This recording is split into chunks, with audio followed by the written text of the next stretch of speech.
Let's head to Unionville first, shall we?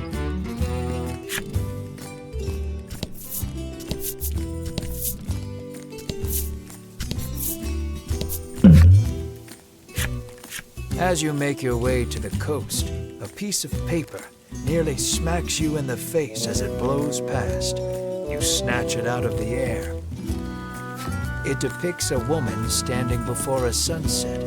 She smiles sweetly at you. Examining the background of the picture closely, you spot a lighthouse in the distance. Written on the other side of the paper is a single word. My darling dearest, I give you my love, my treasure, my everything. The only word you need to see, really. Treasure. Certain you'll come across it in your travels, you stuff the picture into your pack for safekeeping.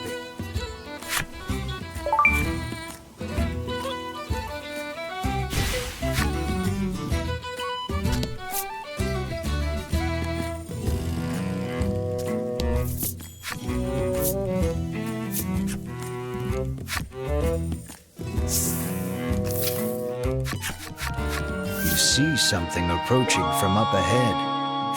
A monster, Melanie shouts, readying for battle. Mr. Flobby, get back here. It's dangerous out there, a young girl chides, taking the creature back to the village. It seems you've finally arrived at Unionville, a village where humans and monsters live together in peace. What a weird place, remarks Ridis lightheartedly. I like it. We aren't staying a moment longer than necessary, says an unsettled Melanie, her distaste for monsters plain on her face.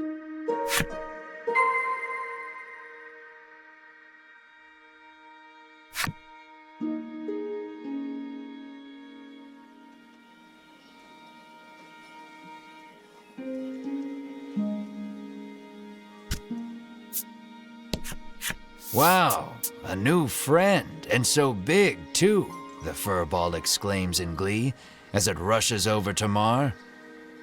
Mar stares off into the distance as the furball snuggles up to his leg. For some reason, Ridis joins in on the cuddling.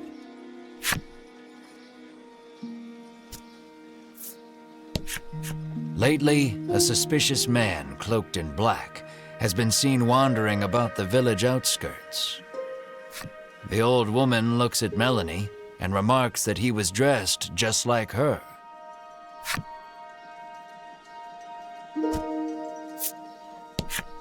The little orc child is engrossed in a fairy tale.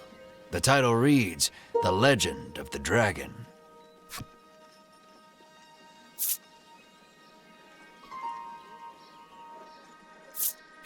You take a peek into the picture book and come across a passage that piques your interest.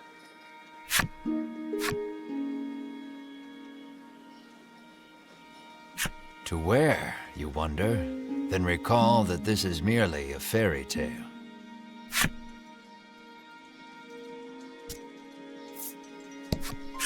The village headman is a renowned gourmet, and rumor has it he only dines on the finest foods.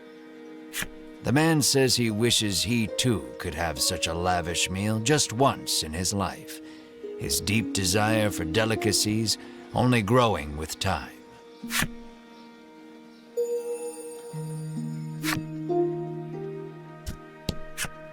Any travelers with magical little critters can stay for free, the innkeeper informs you.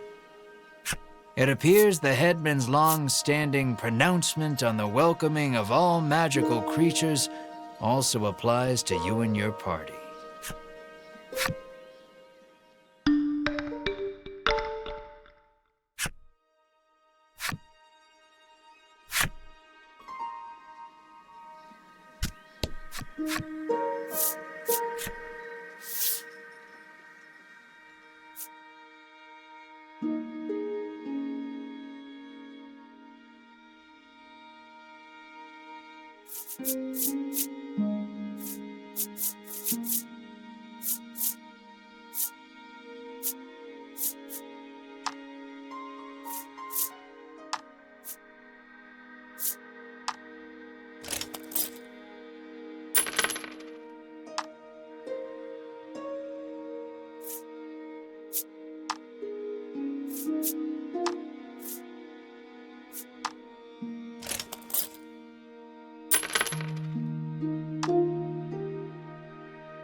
The woman frowns deeply, claiming the cakes she bought for her beloved furball have all been eaten by someone else.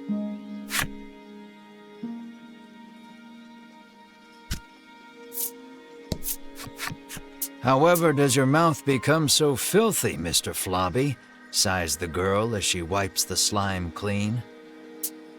Clearly embarrassed, Mr. Flobby murmurs, "That's not my mouth."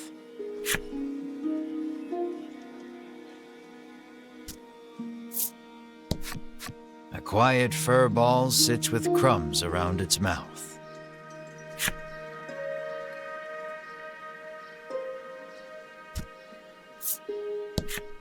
A young boy wanders up to your group in wide-eyed wonder. You surmise his curiosity stems from the lack of travelers visiting the village. You realize you are right when he assails you with questions about your origins and adventures. The Inquisition leaves you exhausted.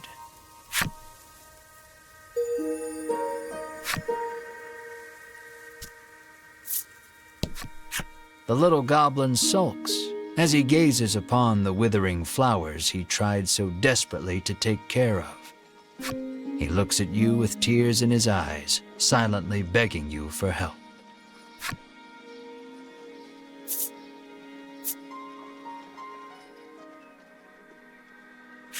You pour the salve onto the flowers, and they stand up tall. The goblin cries out in happiness and thanks you for your help. He then holds something out to you.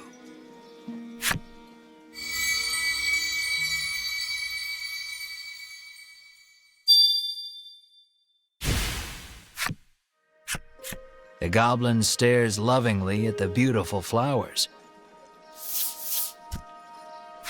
and gobbles them up. "Healthy flowers are the tastiest," he proclaims in glee. Did he grow those flowers just to eat them?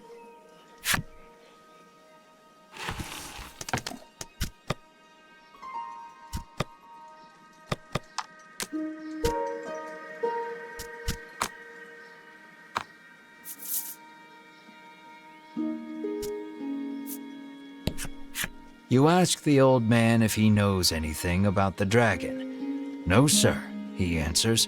"All I know is that it brings more trouble to this already troubled world." "But our headman is a wise and worldly man.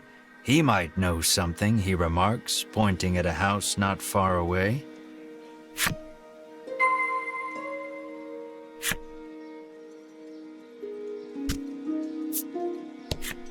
The child says his monster friend left the village suddenly to go back home. He claims the headman told him that he could go home when he grew up too. The little orc child pouts. but I don't know where my home is.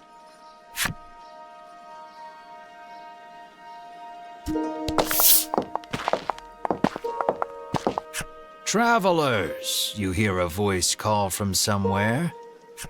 Down here, at thy feet, you look down to see a small clump of fur by your boots. The clump of fur speaks. I am Lappy, and I should like to journey forth with thee. Lappy the furball looks at you with amiable expectations.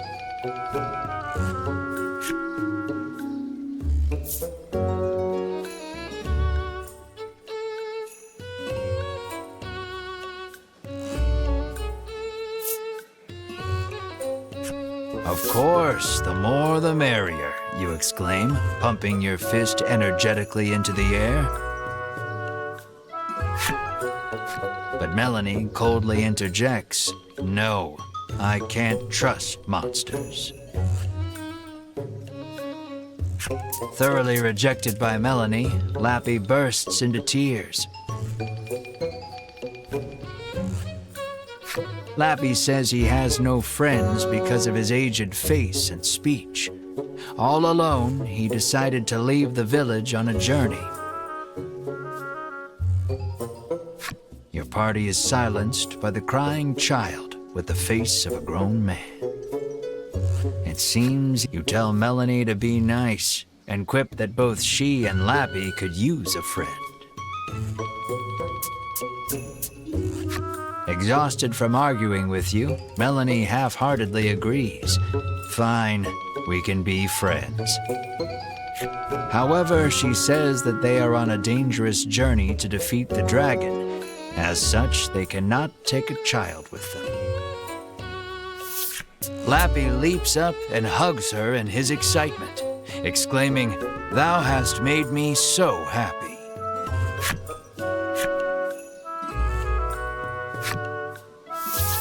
Till next time, Melanie says, peeling Lappy off of her and placing him on the ground.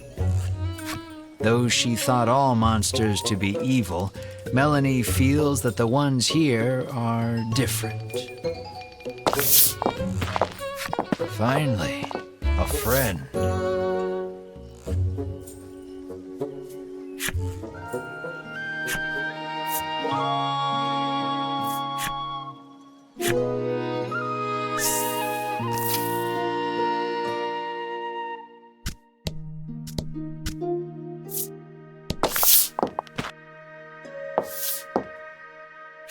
You bow, but before you can speak, the man suddenly introduces himself as the village headman. He laughs, then shamelessly praises his own village as being wondrous and peaceful. "And who are you?" he asks.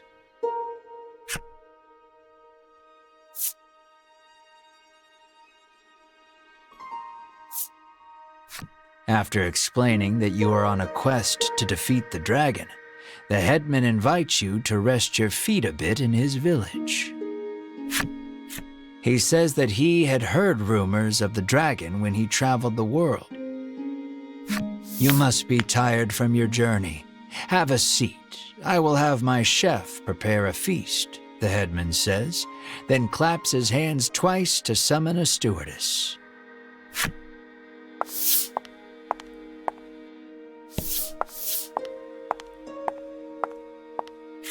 Extravagant dishes that you have never seen before are placed on the table before you, each one looking more delicious than the last.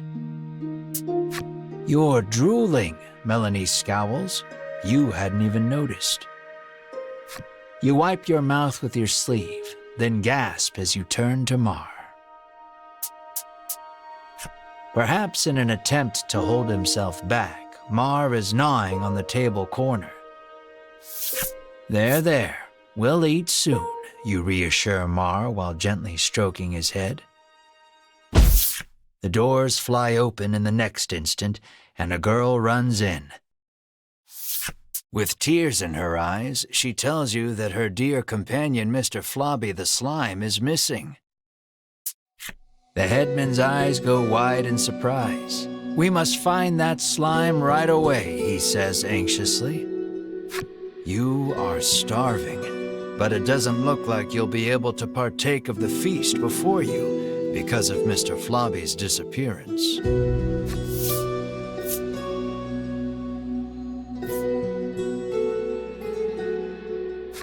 "We will find your slime, and then we feast," you add quietly. Melanie reminds you that you are here to get clues about the dragon from the headman. What's the difference? Literally everything. Hunger taking its toll, you two begin to argue. "Brave heroes," the headman interjects, then bows his head. "Would you please find her slime?" It appears the story has hit a standstill until you find the missing Mr. Flobby. You need to hear the whole story from the young girl.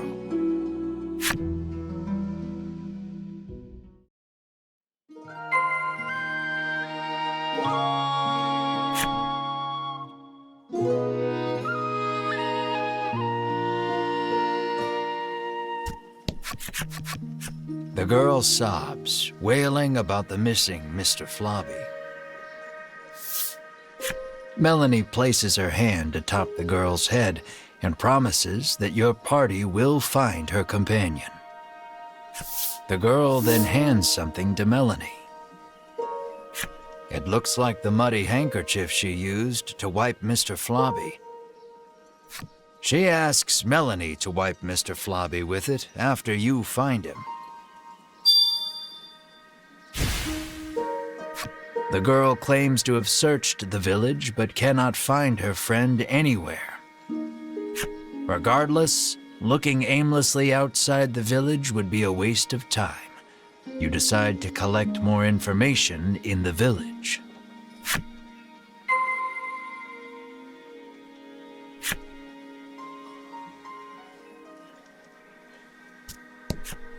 She says she saw a suspicious man in black with a slime outside the village not long ago. She claims they went northwest together. Did that man take Mr. Flobby? You resolve to leave the village in search of the pair.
Though a torch is not strictly necessary, it would certainly help you find your way through the dimly lit shrine.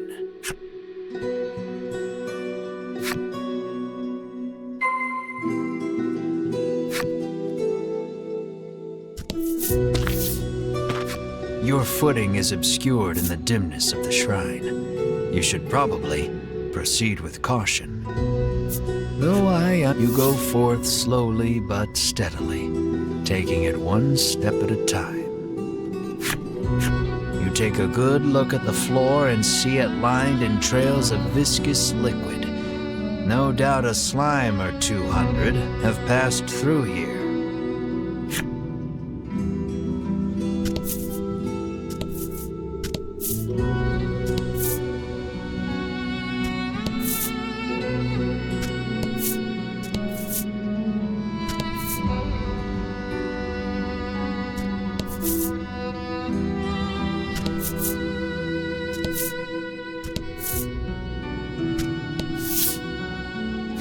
It looks like poor Mr. Flobby is being held captive by the mystery man. Hand over that slime, you shout to the man in the dark. You speak as if I kidnapped him, he remarks, curtly turning to face you. When your eyes finally adjust to the surrounding darkness, you realize the man's clothes look eerily similar to Melanie's. Melanie's mouth falls open in surprise. It seems the man has noticed Melanie as well. It looks like the two know each other.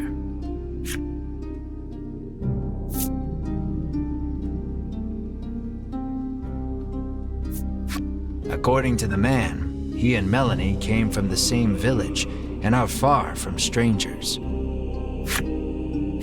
The man's revelation makes you realize that you know almost nothing about Melanie's past.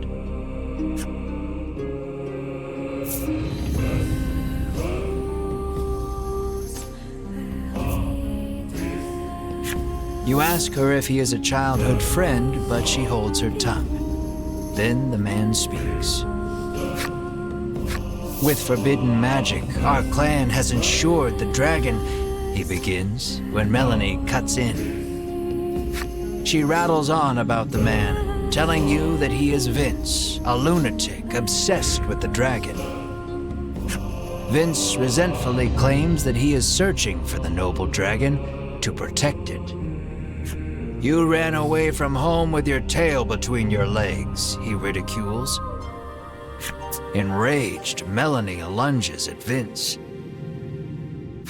You have so many questions, but realize that the most pressing matter is getting Mr. Flobby back. So you ready for battle? Careful, he won't go down easy.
During the fight, Vince asks, "Do you know the truth about that village?"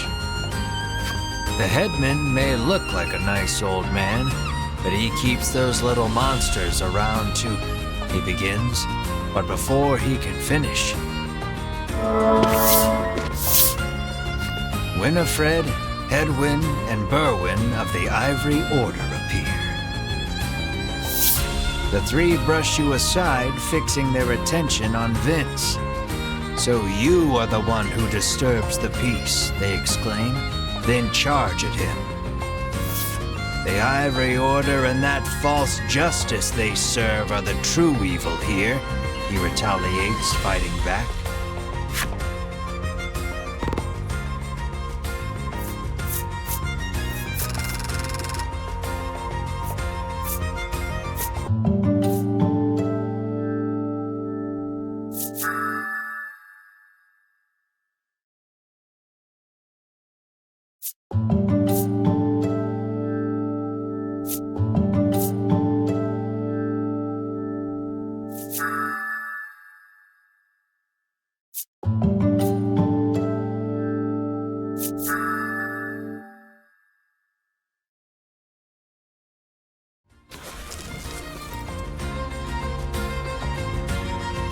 Seeing the two parties occupied with each other, you realize this is your chance to grab Mr. Flobby.